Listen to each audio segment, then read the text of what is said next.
sign of the Omer, Gevurah Gevurah. And Gevurah, as we talked about, is very much the opposite of last week's energy. Last week was Chesed, which was forward, engaged, active. Gevurah is pulling back.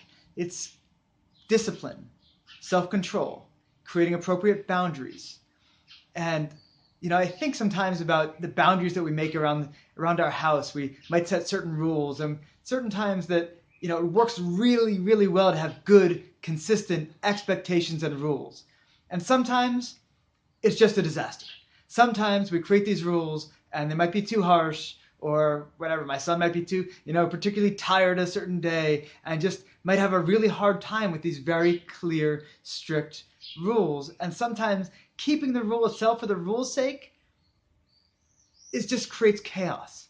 That it doesn't actually create the type of appropriate boundaries and expectations we want. It actually makes everything unfold and fall to pieces. And that's really the type of the energy that I want to focus on with today with Gevurah Gevurah.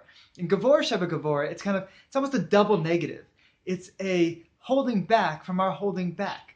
We create these particular boundaries, we create these rules, we create these expectations, we create this discipline.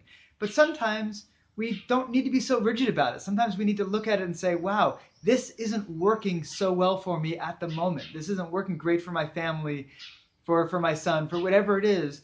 And I need to actually be holding back on my holding back. That clear, direct rule, I need to pull back from really enforcing it and be less engaged with it at the moment, because it's what this moment calls for. So in Gevurah Gevurah, to a certain extent, it's a double dose of Gevurah, but it's also that double negative of pulling back on those boundaries and pulling back on that self-discipline.